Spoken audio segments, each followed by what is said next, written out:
on your feet and welcome back to the stage the man of the hour, Mr. Russell Brunson!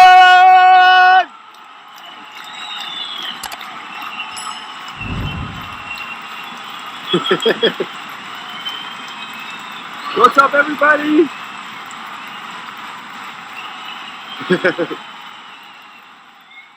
Okay, I know what some of you guys are thinking right now. Is that really Russell on stage? I don't think I've ever seen him wear a suit jacket before.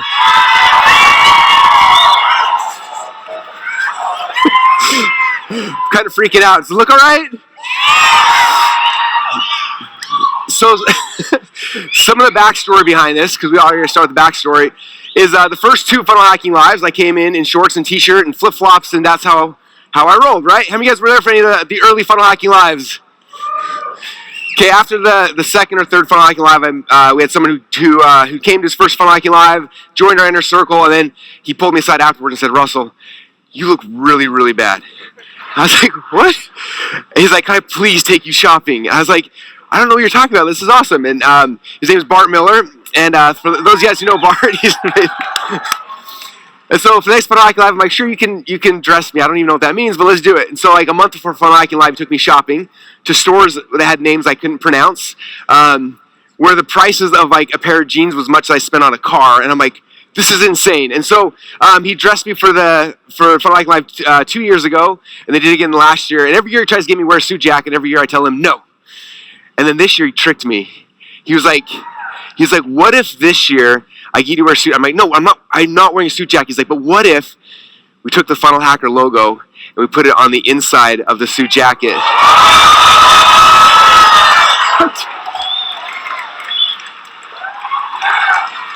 So I was like, "If you can do that, I'll wear a suit jacket." And I'm here today wearing a suit jacket. So this may be the only time you see this happen.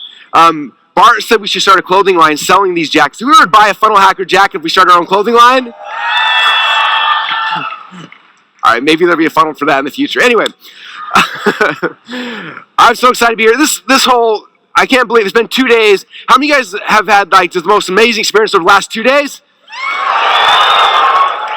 How many of you guys feel slightly overwhelmed?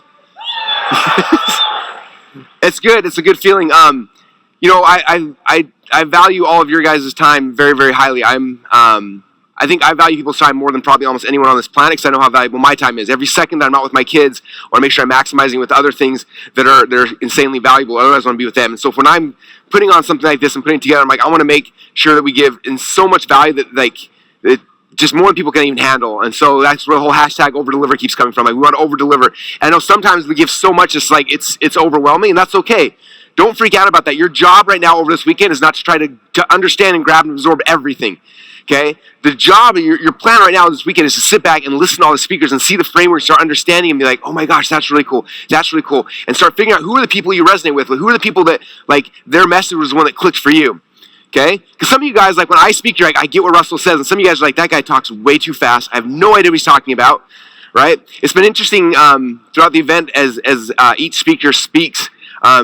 Each speaker's had effect on different segments of the audience. It's really fascinating. I had some people who were like, "Rachel Peterson was the best presenter I've ever heard." Other people like, "Gabe's presentation was the best ever." And everyone's got different presentations that they resonate with. And so look for that, because your goal is not trying to capture everything here today and go back and implement all the things. It's to listen to all the things, have all the stuff come at you and be like, "Oh, that's a piece I need. That's a good piece I need." Okay, overwhelm comes when you try to do all the things you're learning. That's not the goal. The goal is to give you a palette of here's all the stuff that you can be learning, all the stuff that's happening. And if you look at that and say, okay, that piece makes sense for me and my business right now. Oh, that piece right here makes a lot of sense. Okay? And so look at it in that way. You don't have to absorb and capture everything. In fact, if you do, you're going to be drowning under the weight of it all, right? It's listening for the pieces. And so some of you guys are in the spot right now where you've got a funnel that's working and you're like, I need more traffic. Okay, so this presentation is all about traffic, and that's the goal. Like this is the thing for you to be grabbing onto. Some of you guys aren't ready for traffic yet, and that's okay. I still want you to hear this presentation so you can listen to it, so you can start understanding the principles. So when your funnel's done, you're like, okay, now I'm at this point in my business where I'm ready to do the traffic thing. I'm going to go back and start trying to figure that part out. Okay, but don't stress out like I have to memorize all these things right now. That's not the way it works. It's not college where you have to like memorize everything and regurgitate it 2 weeks later on a test. This is you as the entrepreneur, you start understanding the frameworks. Hey, there's a framework for this, a framework for this. Start understanding all the pieces, and then when you're ready and prepared for that piece, then you go deep into it. Okay, that's why I'm such a big believer in getting the recordings from the event, because like some of you guys, it's going to be like 3 months from now, the funnel's done, you're like, okay, now I want to go deeper in traffic. Let me go back and watch Julius's presentation and Russell's presentation and start figuring out those pieces and getting deeper into it, okay? All right, so that's kind of my preface. Everyone by day 3 starts getting that feeling sometimes of just like, whew, there's a lot. And I don't want you guys to get overwhelmed. I want you to be excited by that, knowing there's so much to do, so much excitement, so many things you get to learn and experience and do and figure out. It's what makes this job and this business so much fun. All right. So, I don't know if you guys heard or not, but over the last year or so, I've been working on a secret project. I'm working on a new book. How many of you guys have heard about this new book? Okay, so here's the story. So I started writing the book, Traffic Secrets, almost 2 years ago now.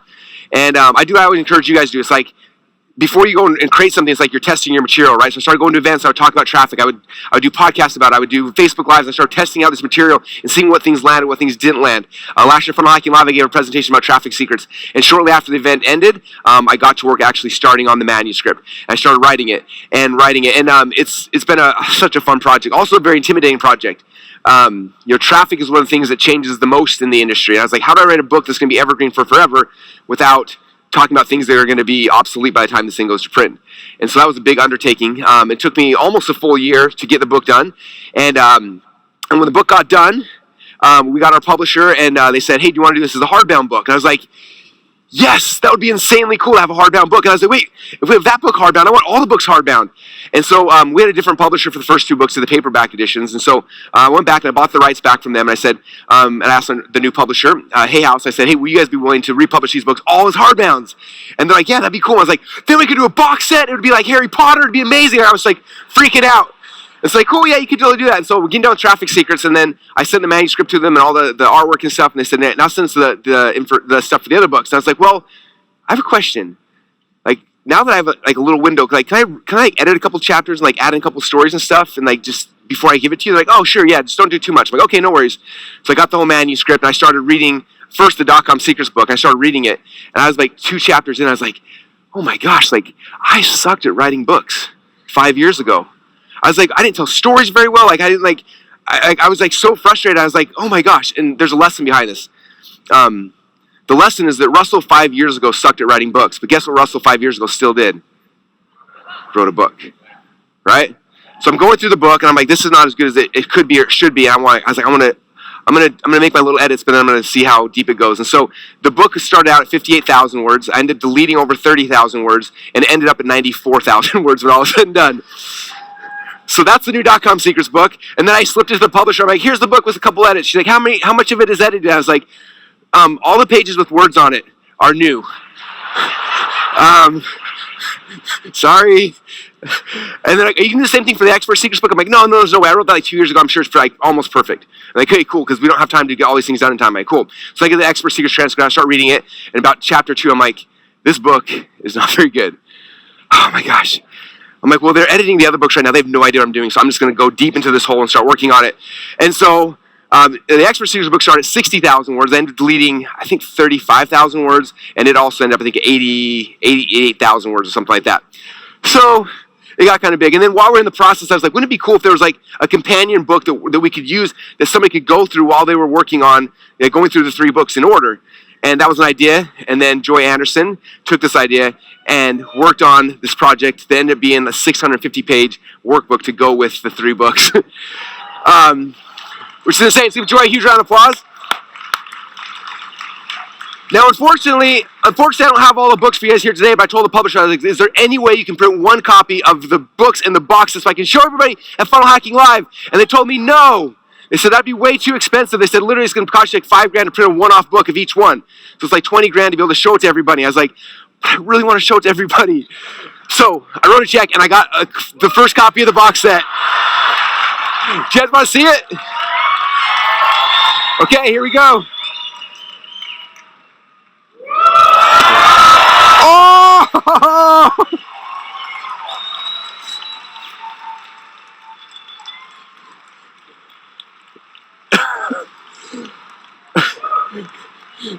That shot cost me $20,000. I hope you guys enjoyed it. Okay, here's all the books. They're all in the box set as well. The box set says The Secrets Trilogy. On the back, it says you're one funnel away. So the life you want, the marriage you want, and the family you want is going to be fueled by the businesses you build. And so the first is the brand new .com Secrets book that's hardbound. Tons of new graphs and images and doodles. Second is the new Expert Secrets book. Third is the brand new Traffic Secrets book. And then the last one is the Unlock the Secrets workbook you have a chance to go through as you're going through these books. So when these, thank you.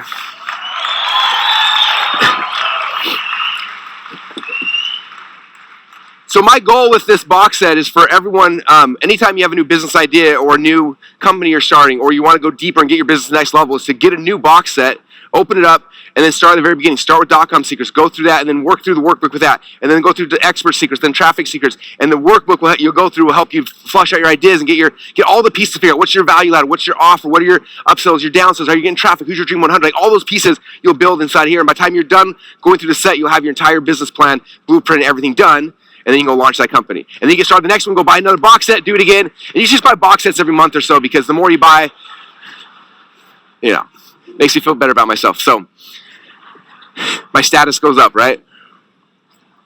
Anyway, so that's the secret project I'm working on the last 12 months. It's been a lot of work, and I'm so proud of it, and I cannot wait.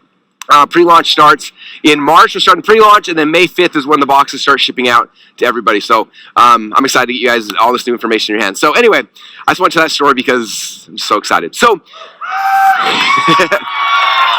thank you. All right, so my plan over the next, oh, by the way, all those books were written while we were doing all this other stuff. We're juggling, anyway, it's so much fun. All right, so my slide's back up. So what we're gonna do right now is I'm gonna go through some of the frameworks inside of Traffic Secrets book. Obviously, this book is 96,000 words, so I can't go through all of them in the next 45 minutes, but I want to give you guys some of the foundational ones to get your minds thinking, and so that by the time you get the book in your hand, you'll be able to geek out and start running with me really fast. Cool? Okay, so I'm going to go through two of the core frameworks.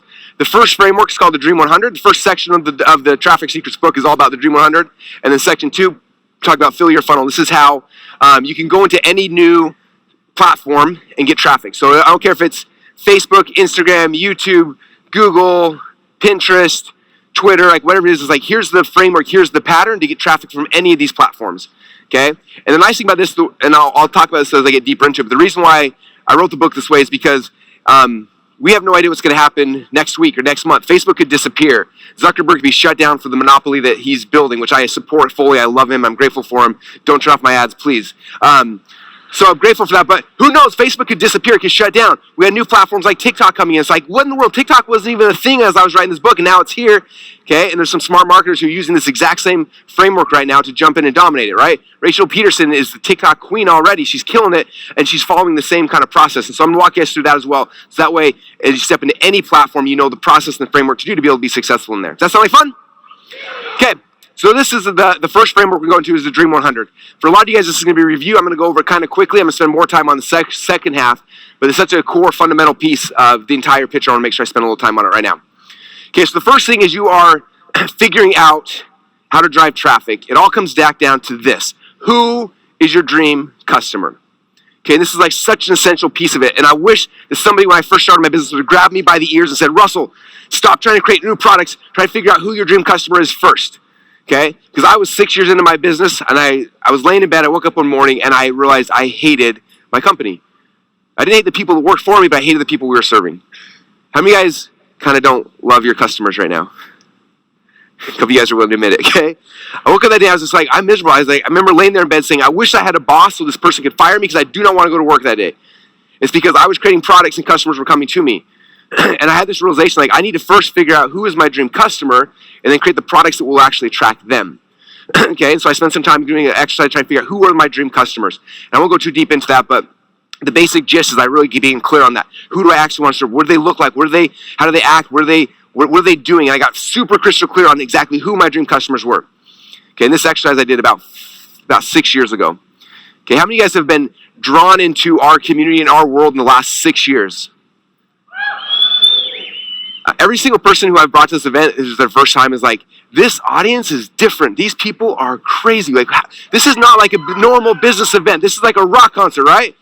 Okay, that was strategic by design. I was going to marketing events and I was like bored out of my mind, sitting in the back sleeping. Like, how is everybody so bored? Like, I want to attract the kind of people who are going to be passionate about this. Who are going to wake up at 5 in the morning and line up outside because they're so excited to learn some more stuff. People aren't sitting in the halls talking. They want to be in the room because they know that the best stuff's happening right here. Like, those are the people I want to attract, right? And so it started there, figuring that out. So for you guys, you got to figure out exactly who it is you want to serve. That's the first step in business, not the last, okay? The second step, after you know who they are, then you got to figure out where in the world are those people actually congregating. Okay, the magic of the internet and why we're able to have success and build companies so fast is because people online, they already self-congregate together based on similar beliefs and values and things that they love. Think about in your personal life, the things that you're super passionate about, right? We all have those things. Okay, so for me, there's things I'm passionate about. I'm obviously passionate about marketing and sales and business. I'm passionate about entrepreneurship, personal development. I'm passionate about biohacking. I'm passionate about supplements. I'm passionate about wrestling. I'm passionate about the LDS church. I'm passionate about a lot of different things, right? These things that I love and I care about. And if I think about my life, if I step back, I'm like, where do I spend my time on the internet? I'm usually tapping into some of these communities, right? I'm going to hang out with the marketers over here. Then I'm going to hang out with the wrestlers over here. I'm going to hang out, and I'm hanging out in different spots based on the things that are interesting to me, right? And all of you guys do the exact same thing. So start thinking, like, where are the places I'm already congregating based on the things I'm excited about? Where I'm finding my tribe and my people, right? Okay? And so that's the question then is now, I know where I'm going, like, where are my people? Like, my dream customers, where are they already congregating? If I can find those people, and I can throw my hooks out in front of them, I can start getting them. Okay? And so that's the second thing. Who's my dream customer? And then where are they hiding? Where are they congregating? And then you just got to go find those people. Okay? I've shared this example a ton of times. One of the most simple ones, then the time I really got it was when I was at Boise State. It was my junior year in college, and I was just learning this whole marketing thing. And I remember traffic to me seemed like this magic trick, right? I kept trying to figure out, how do I create traffic? How do I create traffic? And I remember I had a mentor at the time. His name was Stephen Pierce. And Stephen Pierce said, no, you don't understand, Russell. You don't try to create traffic. Traffic's already there. He said, you just have to find the existing traffic streams that are already happening and then just step in front of them, and the traffic will come to you. I was like, I don't have to create traffic. No, just find it. Don't create it. Go and find it. And I'm sitting there in study hall. My junior year, I was wrestling, and all the wrestlers struggled at school. Most of us were on the list every single week, saying like grade checks and things like that. So we had mandatory study hall 2 hours every single night for all wrestlers. And so every night after practice, we'd go and then we'd study hall for 2 hours, and we're supposed to be doing our homework. And I remember looking around as I was doing my homework, and all the other computers, all the other wrestlers were all on the exact same website. We were all on the mat.com. And all of us were there, and we were in the forums. We were talking about wrestling, and we were talking about who was good wrestling, who this weekend, and the matches. And we're talking about just all the stuff about wrestling, right? We're geeking out.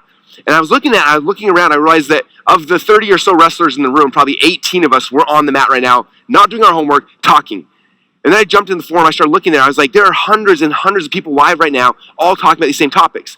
I was like, there's probably people in every single wrestling community across the country, every single college has wrestling, every single high school, all around the world. They're all coming together on our little corner of the internet where all us wrestlers can hang out and have some fun.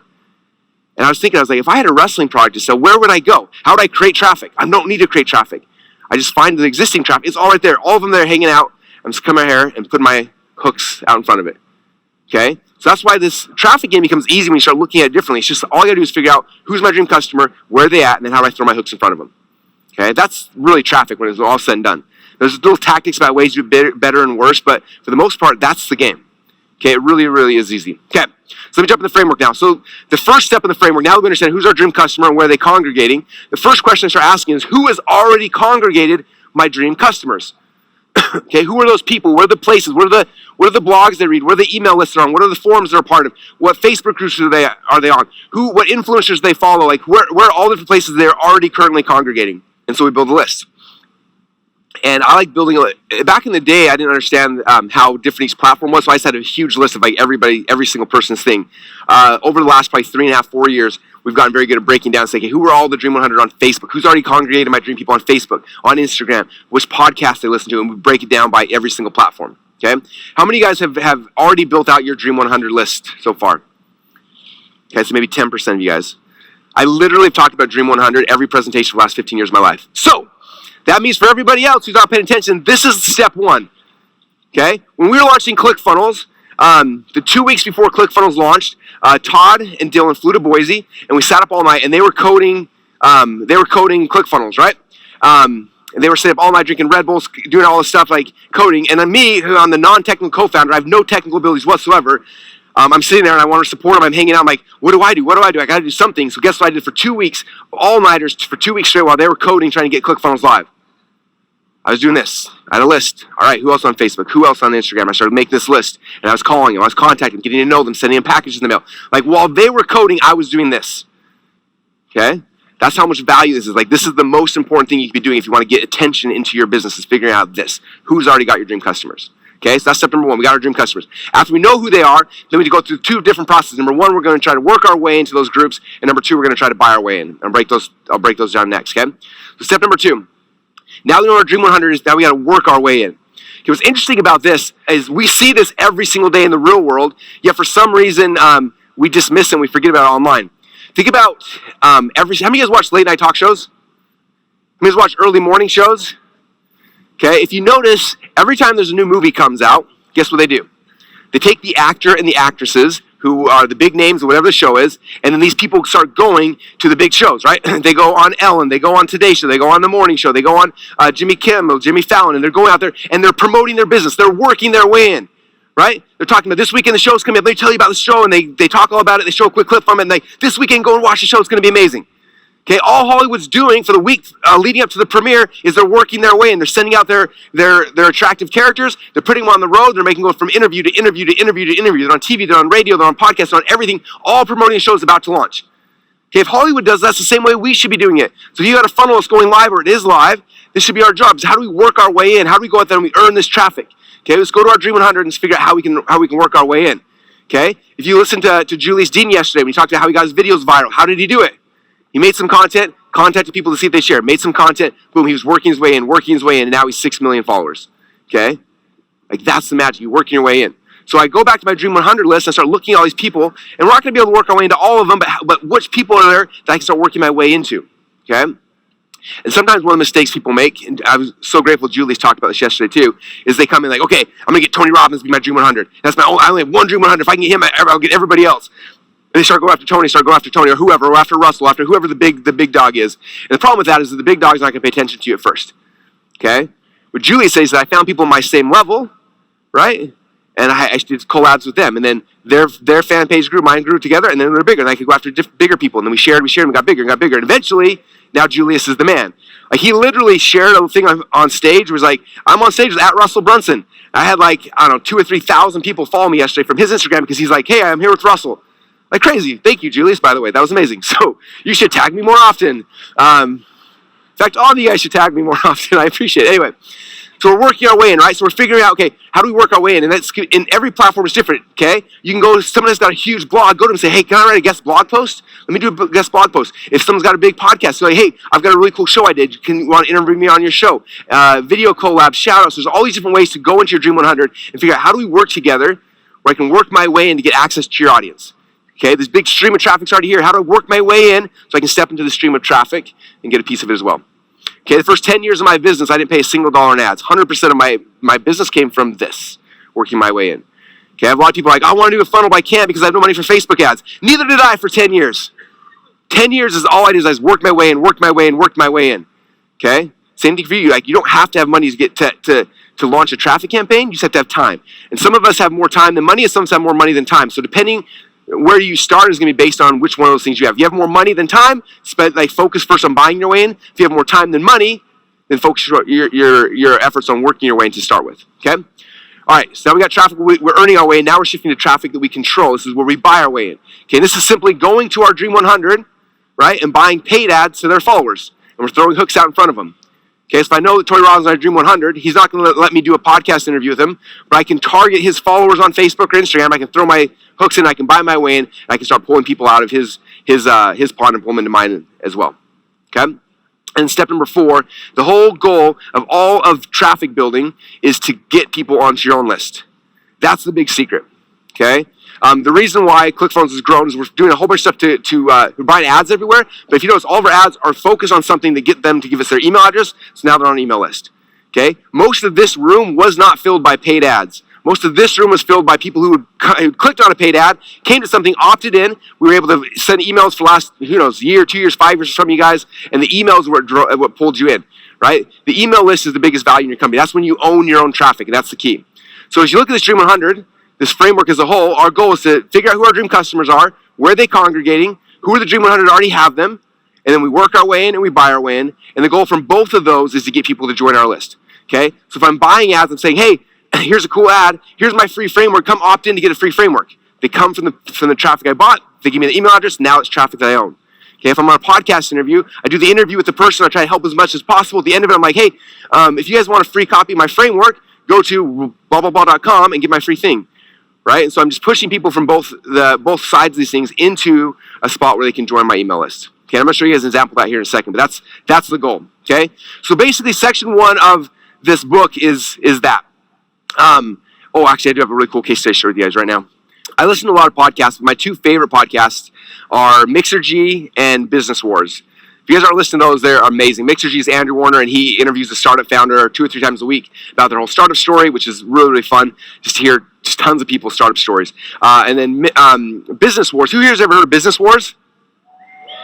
Oh, for the rest of you guys, I just changed your life. Okay, so Business Wars is it's like an actual show. So they pick 2 companies in history that had a business war, and they make like a 6 to 8 episode podcast series, like a radio show, telling the story with like actors acting it out and sounds and all sorts of stuff. So they have like Coke versus Pepsi, and tell the whole story. Nike versus Adidas, they tell the story. Mac versus PC, like all the amazing business wars of all time are in there, and they tell the stories. And it is so good. You guys will be obsessed with it.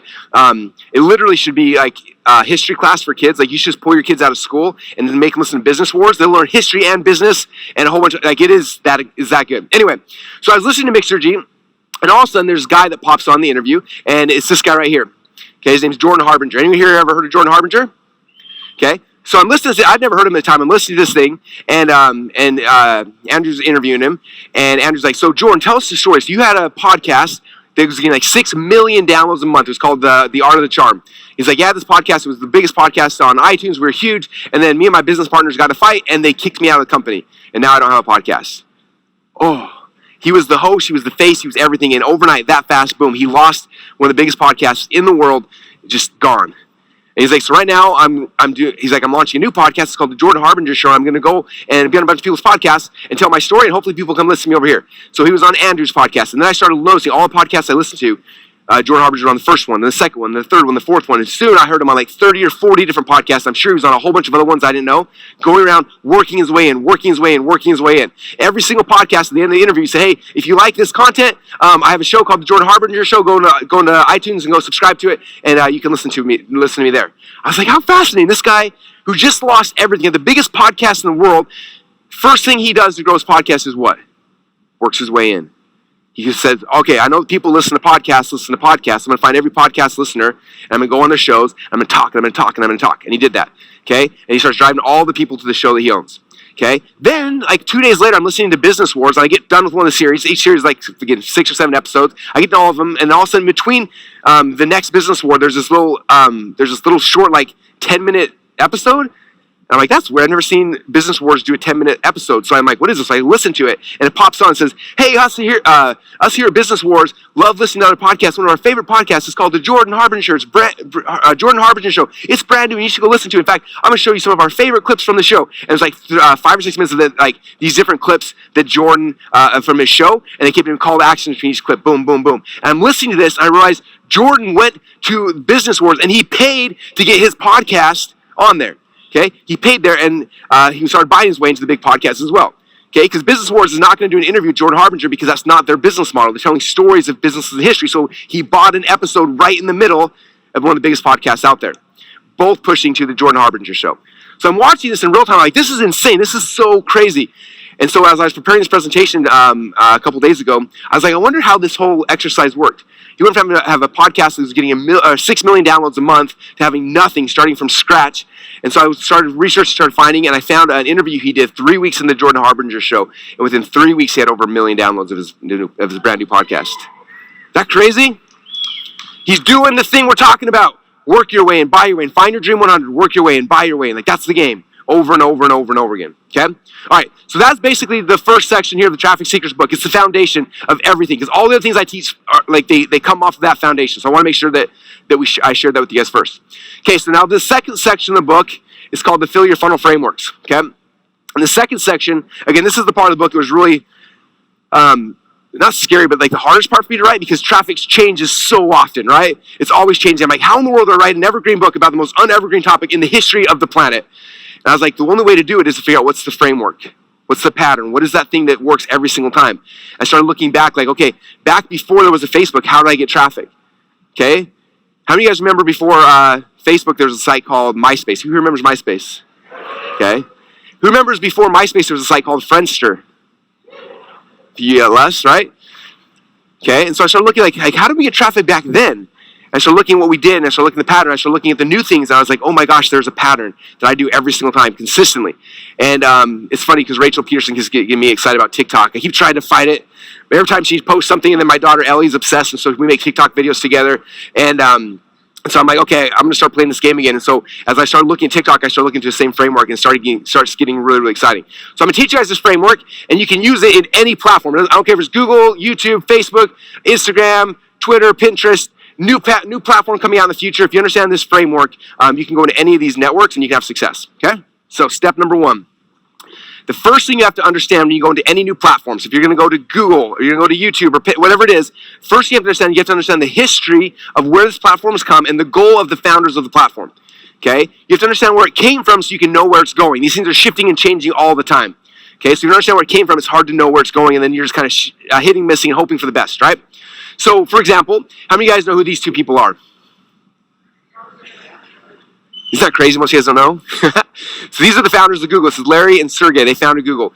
And when they founded Google initially, it was kind of crazy. It wasn't called Google. Does anyone know that it was called initially when they first created it? It's called Backrub.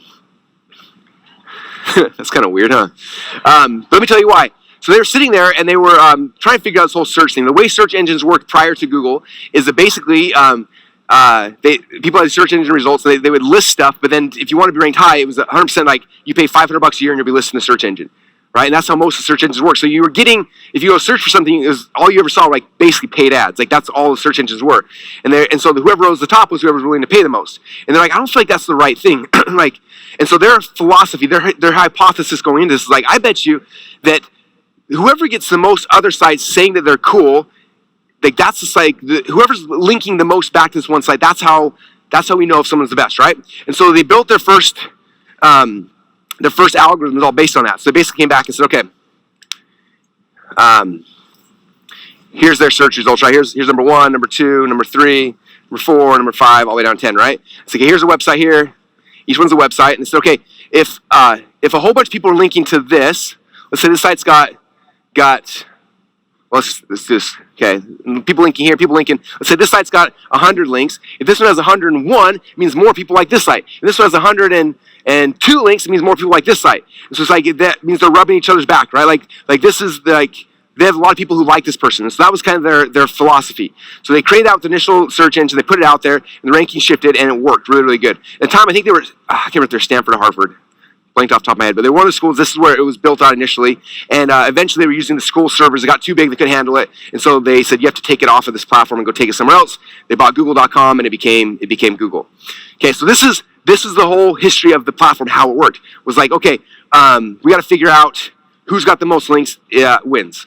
Okay, and then what happens as soon as the platform goes live, the algorithm is out there, then people like us, we're the entrepreneurs who are like, this is really, really cool. How do we beat the algorithm? How do we beat the system? What's the loophole, right? How many of us look at everything through that lens sometimes? Okay, we ruined the internet, just so you guys know. And I was part of the first wave of ruining the internet. So I remember sitting back and hearing this, and people like, this is how it works. I remember like some of these keywords, especially if you get on the first page for like a really competitive keyword, it can be worth hundreds of thousands or millions of dollars to you, right? And so it became this really quick game. We said, okay, well, I want to be in this spot. How many links do they have? 102. Cool, I'm going to go and get 1,000 links. And we started hiring people in the Philippines and in India and Peru to start doing link building for us, right? I said, this site's got 100 links, we want 5,000. And boom, we blow it up, 5,000 links, and said we're number 1. We're like, we're number 1 in Google, right? And then we started creating software that would make mass spamming links and start spamming links, we get higher and higher and higher. And so for a little while, all the spammers and the scammers are the ones who rose to the top, right? Which then makes Google's algorithm no good, because now it's like, oh my gosh, we're supposed to show the best sites, now we're showing literally the worst sites from people who are just spamming the search engines. So they had to go back to work, like, we have to shift the algorithm, how do we change it? And so they start shifting this to say, okay, well, maybe it's not just links, maybe it's quality links, maybe, and then let's give page rank to things. And they've gone through a whole bunch of different iterations over the years to get us closer and closer and closer to something that works. Okay, and so there's a season with a new network where people are trying to game the system and figure it out, while the founders are trying to figure out how to protect themselves. And eventually, 15, 20 years later, now we got Google Words now, and it's much more difficult to break the search engines. So instead of trying to break the search engines, what if we align with the search engines? What if you figure out what they actually want, right? And this is the mindset shift I had to have from going from me being a hacker to trying to figure out how to just game the system to how do we play with the system? Okay, because I've had a lot of times I got page number 1 for make money, page number 1 for work at home, page number 1 for all these keywords for a season, where for 2 or 3 weeks I'm getting insane amounts of leads, and all of a sudden it's gone. Okay, so in 6 months getting something there, and then it was there for a week and it's gone, and it's like a painful, not fun game.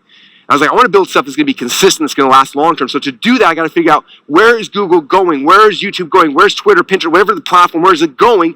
What are their goals so I can align with them? Okay, it's a mindset shift for us entrepreneurs, because we're always trying to think, how do we break the rules? Instead, I want you to start shifting to that, how do we align with their rules? Because if we can do that, we can build something that'll be stable and long-term, right? So that's the number 1, is figuring out the platform, understanding where they came from and where they're going so we can align with their goals and figure out the stuff they actually want, okay? That way you can be doing this for a long time. So that's number 1. Step number 2 now, this is where we go to that platform. So I don't care whatever one it is, you go to the platform that you want to be on. So if you pick Instagram or Facebook, you pick the platform, you go there and you start finding your Dream 100, right? You want to figure out who are the Dream 100 now on this specific platform, okay? Somebody's already there. They've already congregated your people, so let's find out what those people are. Okay, now I want to recommend all you guys do, the first thing I want you to do when you go to a new platform, let's say it's Instagram, go to Instagram. The first thing you need to do is you need to unsubscribe from all of your friends and your family. All they are doing in your life is bringing you stress and headaches and conversations that are useless for you growing a business. These phones are not social tools. This social media is not a social tool for you guys. Okay? We are producers of social media. We are not consumers of social media. All right? Man, you can run down a rabbit hole and lose your life very, very quickly. So what I recommend is unsubscribe for everyone who's not on your Dream 100. Okay? This becomes a market research tool really quick when you stop following every single person that you knew in high school. Okay? We unsubscribe from them all, and then we just follow our Dream 100. Okay? I start following on my Dream 100. And then every single day when I pull up my phone, I scroll through this thing, I'm just doing market research. What are my Dream 100 doing right now? How are they speaking to my audience? What are they saying? What are they being rewarded for? What things are showing up my feed and what things aren't? Okay, look at oh my gosh, this shows up here. So-and-so posted this and there's 5 likes. But so-and-so posted this, there's 3,000 comments. What did they do? Why is this one working versus the other one? Okay, we start looking, we're funnel hackers, right? We're looking at the patterns. What is the pattern? What does this person do that the algorithms are rewarding today? We have to be very careful because the algorithms are always shifting and always changing. So we got to be looking constantly every single day. What are they being rewarded for today? What video did Russell post? Did it work? Did that concept, that layout, that style, that thing, did it work? Did it not work? Did you get comments? Did it not get comments? Okay, every single day our social team is posting new videos, new pictures, new images, and we're just testing stuff all the time to figure out what things are working. We're looking at every single, all the other people on our Dream 100 to look what they're doing and figure out what's the pattern, what's working today. I remember probably 4 or 5 years ago, maybe 3, I don't know, a couple of years ago, looking through Instagram, and I'm kind of weird because I follow my Dream 100, but then I follow the Dream 100 in almost every industry just because I'm obsessed with seeing what people are doing. And so I follow all the fitness people, all the real estate people, I'm following all the people so I can see what's happening in other markets as well. And I remember seeing in my feed all the fitness people started using these meme videos. So you guys remember? You guys know what meme videos are? There's a video with the headline up top and then transcripts down below. I remember every time I see it, it would catch me as I'm scrolling through. I'm like, oh, that thing is cool. And I look at it, and the comments and the likes were super high. I'm like, what in the world is this thing? And I started looking at it. I remember a month or so later, we had an inner circle meeting, and Brandon and Kaylin came up. And when they did their presentation, they're like, you guys, meme videos are killing it for us. They showed us, we're like, oh my gosh. And so all of a sudden, all of us in the inner circle meeting that day went out and started doing meme videos on our own platforms. And for a while, it was the greatest thing since sliced bread. Okay, what we have to understand is that social media marketing is all about patterns and pattern interrupts, right? So what happens is that everybody's stuff starts looking the same. You start scrolling through your feed and everything looks the same, and all of a sudden something interrupts you, right? And so you create this pattern interrupt. So for a little while, those meme videos were the pattern interrupt. You're going through, it's like, oh my gosh, we stopped it, right? You stopped your thing, and other people start seeing it, and they model it, they copy it, and eventually the pattern interrupt becomes the pattern, right?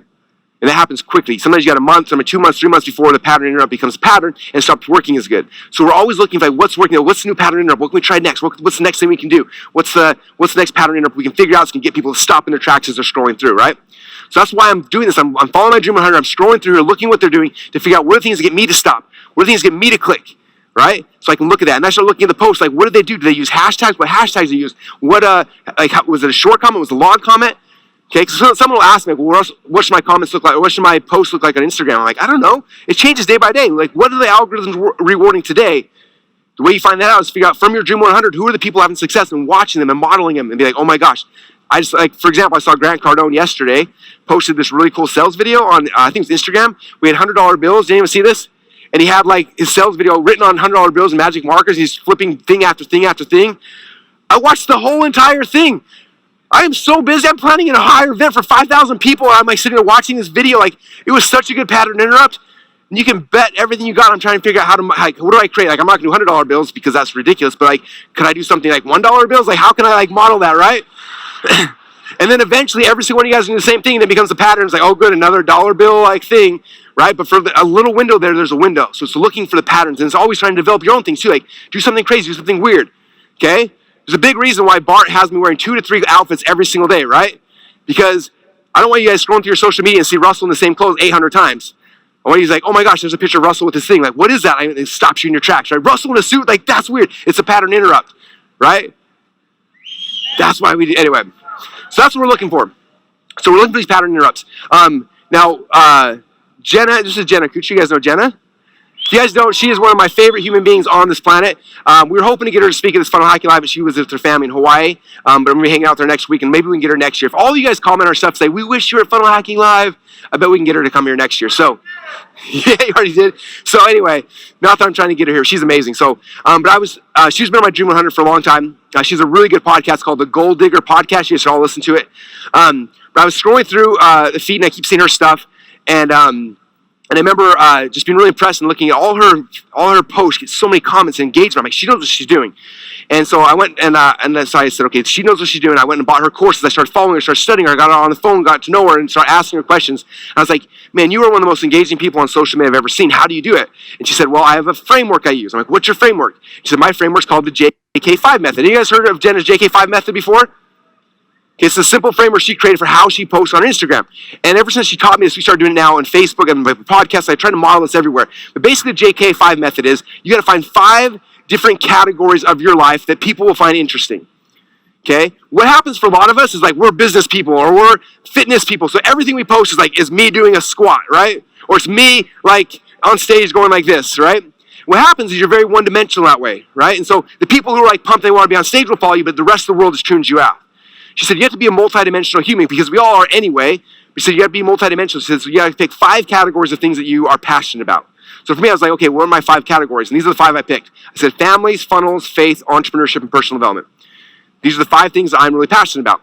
She said, next, she said, on your phone, you need to make 5 picture albums in your phone for these 5 different categories. And then she says, throughout the day, you need to be taking pictures of every single thing you're doing and then categorizing in one of these 5 things. So if you're taking your kids to church, take a picture. If you're going to an event, take a picture. If you're going, like everywhere you're going, start taking pictures of all these different things and put them in the categories in your album on your phone so you have them. And then what you do is when you start posting in social media, you don't do 2 business pictures in a row. You rotate through your 5 categories, your JK5. So first you post a picture of your family, then one with funnels, then faith, then entrepreneurship, and personal development. Okay, so if you look at mine right here, so at the top left-hand corner, there's me and my wife and our amazing kids in McCall, Idaho, going skiing, right? So there's a family one. Then you go to the right, there's me doodling out a funnel. Boom, there's a funnel one, right? Then you go to the right, there's me in Fiji with the preacher preaching to the Fijian, preaching at a Pentecostal church with this dude, which was amazing, right? There's faith. Then we go to entrepreneurship. There's my kids selling a lemonade stand. Then we go to personal development. There's talking about repetition matters. Then we start back over. There's family, right? And you start seeing this pattern. Now, not 100%, sometimes we kind of, not 100% perfect, but there's a pattern to this, right? So what happens is you start doing this, and you'll have people from different parts of your life that'll follow you, right? People that go to church with me will start following me, and they're like, oh, there's Russell and his family, we got to meet him. And then they start seeing pictures of my family. Oh, this is cool, I like Russell. And they're like, oh, what's that weird personal development thing? What's this funnel thing? What's this? And all of a sudden they start seeing this, and eventually they start asking questions. They start coming into your world, and they're like, oh, I like Russell because I know he's a family person. I know his family. I trust him there. What's he doing over here? Okay, I got in this audience probably 5 or 6 people that go to church with me who didn't know what I was, and they followed me on Instagram, and now they're here at Funnel Hacking Live, right? Okay, that wasn't by design, but that's what happened, right? Same thing with personal development, entrepreneurship, family. Like you do these things out there, like my family posts, right? Like I go to my kid's soccer game, and no one knows what I do. They all assume I'm unemployed or something. Like he drives this weird Jeep, says Funnel Hacker. But I get to know them at soccer games and stuff. They follow us on Instagram or on Facebook, and they see me post a picture of my family over and over and over again, right? We've got the guy who's done our kitchen remodel. is here in the audience. What's crazy is he came to our house, didn't know anything about what we're doing. You know, it's like, I'm building this kitchen at Russell's house. This is kind of weird. Follow me on Instagram, so listen to our podcast, and now he's a Funnel Hacking Live, right? And Todd, you having a good time so far? Anyway, but that's what we're doing, right? We're being multifaceted people, because people are coming to your world from a whole bunch of different places. A lot of you guys didn't come here because you want to learn funnels. Most of you guys didn't know what funnels were, but you saw an entrepreneurial quote, right? Or you saw a personal development quote. Or you saw me with Tony Robbins. You're like, oh, I know Tony Robbins. What's this funnel thing? And all of a sudden, boom, you're drinking the Kool-Aid, and now you were here. Okay? The Kool-Aid's good, right? Okay. Yes. Okay, so that's what we're doing, is we're doing those things, and we're trying to create, so we're taking pictures, you're doing stuff, you're documenting all these things, putting them in folders, and then when it's time to post that, you just go to your family album, or whatever your thing is, your fitness album, scroll through, find the best picture, and you post it, right? And that's when we start creating these content, and trying to figure out these new pattern interrupts, and things we can do to grab people's attention. Okay, like I said, I try to do this now through everything I'm publishing, I'm doing some variation of this, right? From Facebook to Instagram to podcast, I'm trying to rotate through things, so I can be more multi-dimensional, I can attract different people into our world. Okay, phase number 3.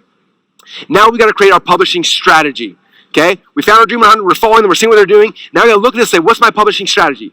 Okay, it's going to be different for everybody, and it's going to shift throughout time. Like when we first started doing Instagram a little while ago, we were looking like, what are the best people who have the most success, what are they doing? They were posting, I think, twice a day at the time. So like, cool, we'll do twice a day. And as we kept doing that, over time, we started seeing a drop in engagement. Like, what's happening? We started looking at people who are still having success, and they were posting less often. So we said, okay, we're going to shift from 2 times a day to 1 time a day.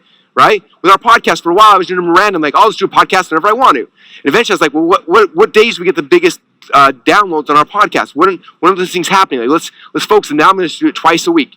Right now, even twice a week, they go out at the same time, same day, because we figure out what works best for us. Right? So whatever platform you're going on, you got to figure out a publishing strategy you can be consistent with. Okay? Consistency is the key, because most of the time when you go into a platform, posting once or twice is not going to do you very good. Okay? It's posting once or twice for a year, and then 2 years, and then 5 years. Right? I think I am 7 years into my podcast now. But it's consistent. I remember when I started my podcast, I was like, if I have to go into a studio with a microphone and a thing and people editing audios, I will never do this podcast. Because I can't be consistent with it. But I said, but if I start a podcast called Marketing in My Car and I just drive around and I talk on my phone, I drive my car almost every day. Like, I'll just do it that way. And so that's how I started. Jumped in my car, I started driving, I started telling my story, started documenting my journey. Okay? That was pre-ClickFunnels. That was on the back end of a huge business failure, and we started publishing, right? And so that's the key, is just being consistent, figuring out a way you can be consistent with. So don't go do TikTok if you know there's no way I'm going to be posting videos twice a day of me dancing, lip syncing, okay? Don't do it, okay? But if you're like, this fits my vibe, this is what I like to do, I enjoy this, and then do that, right? Pick one platform you can be consistent on, okay? If you're a writer and you like blogging, like go to medium.com, set up a free account, start blogging on Medium, right? If you're a podcast person, do a podcast. Like, figure out the platform that you want to go into where you can publish consistently, and then start doing that, okay? You create a publishing strategy, and then you stick it to it, okay? Now you have your publishing strategy. Let's say it's podcasting, your podcast, and now it's like, okay, what are the other podcasts my people are listening to? Okay, so I mentioned this earlier, but it was this little epiphany we had one day. It was so dumb, but I remember freaking out, and I ran into Dave's office. I was like, Dave, I just had this huge aha moment. Do you remember this? I was like, this is insane. He's like, whoa. I'm like, okay, check this out. People who read blogs. It's like, oh, deep thoughts by Russ. Like, what time did you go to bed last night? How long have you been here at the office? I mean, no. But like, check this out. People who listen to podcasts, they listen to podcasts. So yeah. Man, you are a deep thinker today. No, but people who read emails, and people who, and I started going through this, and he's like, what's the point? I said, the point is this. Right now, we're trying to pull Dream 100 from everywhere. I was like, if we want people to listen to my podcast, I got to find out, because the people who are going to listen to my podcast are already listening to podcasts. It's hard to get someone who likes to read blogs to shift how they consume content to podcasts, right? Who are my podcast people? Who loves listening to podcasts? Who here are my readers, like to read blog posts, like read content? Who here likes watching videos? Okay? Everyone's got different modalities of what they like. And so we tried for a long time. We were doing Dream 100, I remember it was actually the Expert Secrets book launch. We did the Expert Secrets book launch, and we're doing Facebook Lives with all of the people that had big audiences. And so I was doing this Facebook Live with somebody who has this huge email list, and we did a Facebook Live, his fan page, and we had 3 people show up. And we're sitting there watching, and I was so angry. I'm like, we spent 45 minutes on this interview, and 3 people showed up. I was like, dude, after he's close enough for I could be like, dude, you had 3 people show up? Seriously? Like, you wasted both our time for 3 people. And he was like, well, I don't have a big following on Facebook. My email list is huge. He's like, you should have just had me send an email to my list. And I was like, Why didn't you tell me that before we got started, right? And so right now we're saying, if I'm trying to build my podcast, I'm going to find out who else has a big podcast that my dream customers are already listening to. If I'm going to go TikTok, who are the Dream 100 already have followings on TikTok that I can do collabs with so I can work my way into those followings? Who are the people that already are blogging? If I want to become a blogger, I need to get to know all the best bloggers, and I start working my way and doing guest posts, getting to know those people, because the people who are reading blogs are the same people who are going to read my blogs, right? I don't have to go and create traffic. I got to find the existing traffic and step in front of it, okay? All right, now as you're working your way in, one thing that I learned the hard way, so I am obviously a hardcore direct response marketer who loves to sell stuff. How many of you guys are cut from the same thread as me? Okay, so I remember social media first came out, I didn't really get it. I remember being frustrated. I set up a Twitter account.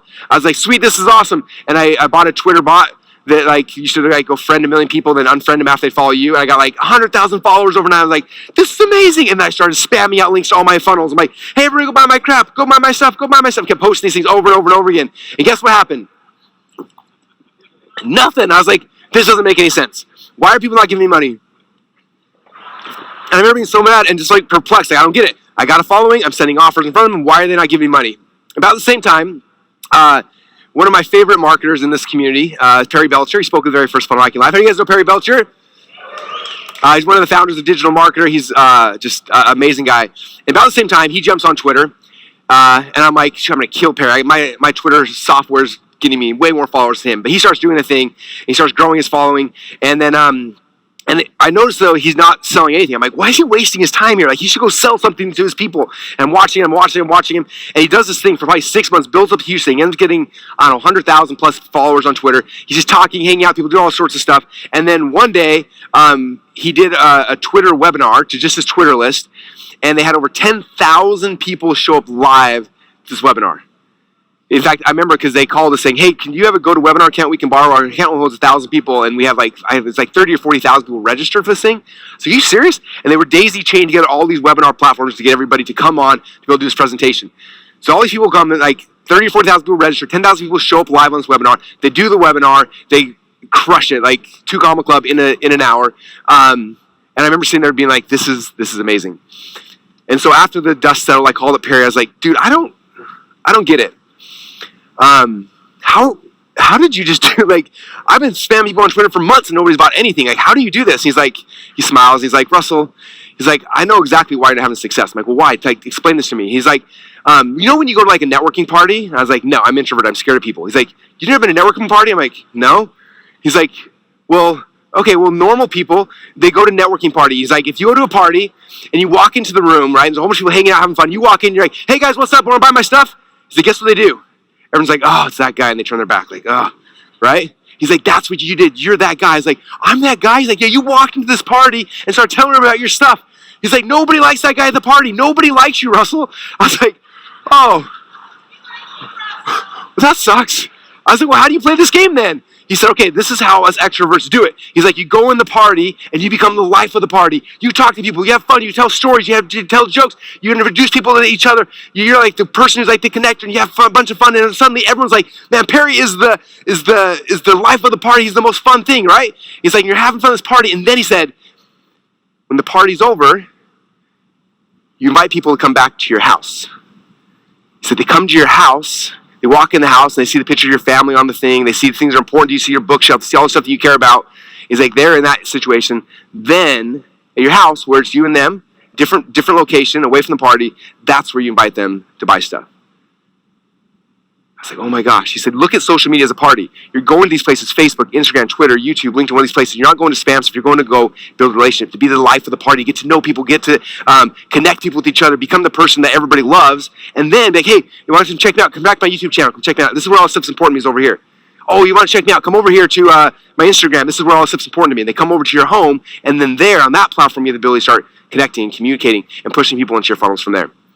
And when he told me that, I went back and I deleted my 100,000 fake friends, deleted all my posts, and I started over from the very beginning. And that's been now, man, probably 8 years ago. And I'm not the best at it. I'm still the introverted guy who doesn't understand networking, but I'm there every day. I'm putting in the time. I'm on my phone, connecting, talking, commenting, introducing people. In fact, this is how I got to meet this amazing human being right here. you guys had a chance to hear from on day one. When he wrote his very first book, Trust Me, I Lie, I'm like, this book is insane. The Dark Art of a Media Manipulator. Who here's read this book?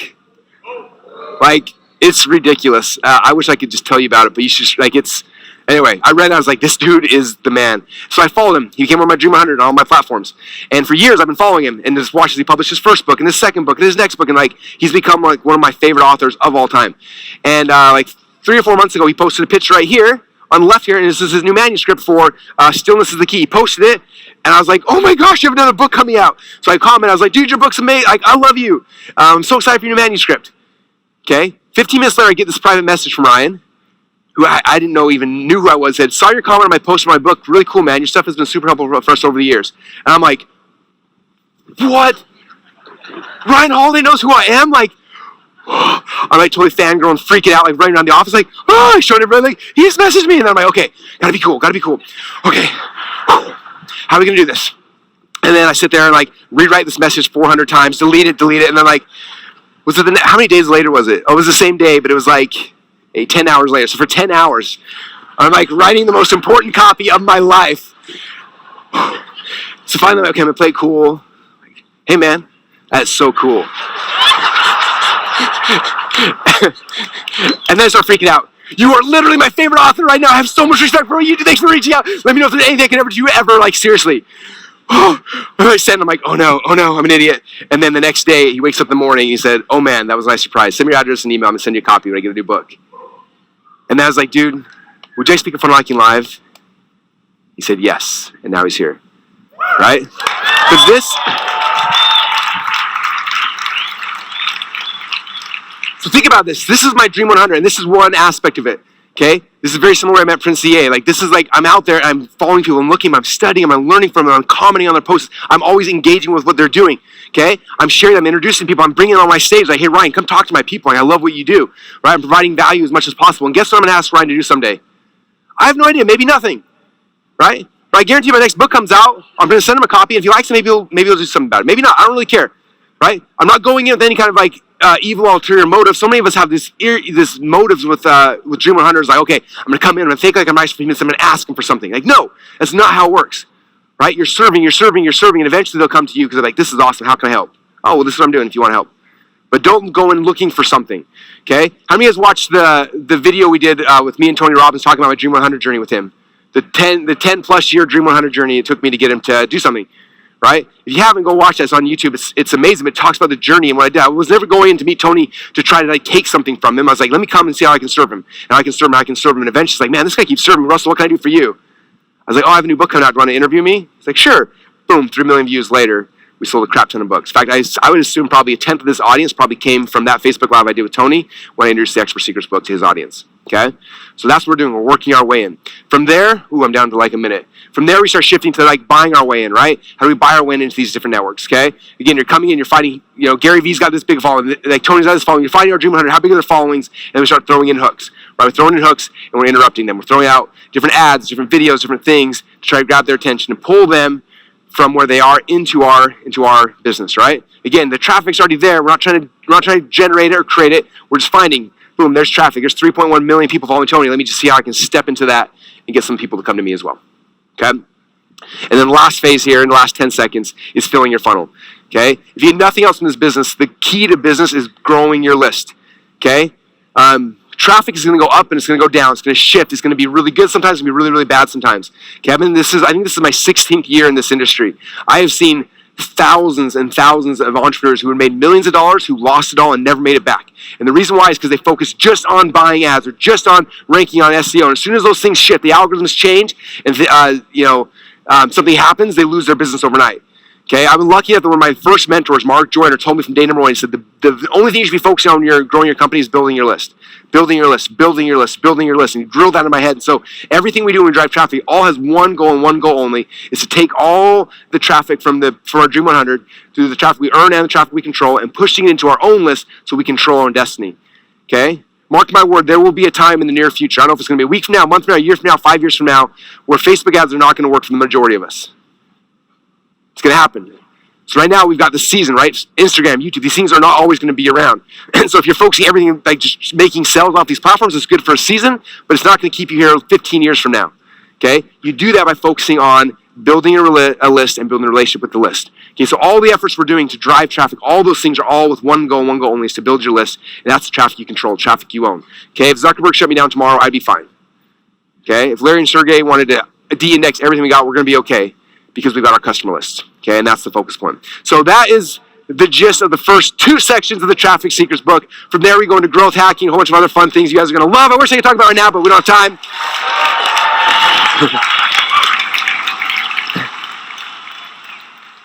I am so grateful for all of you guys. We have an amazing day lined up for today. That's it. I'm going to bring Devon back out. Thank you guys so much. We'll see you guys here in a little bit.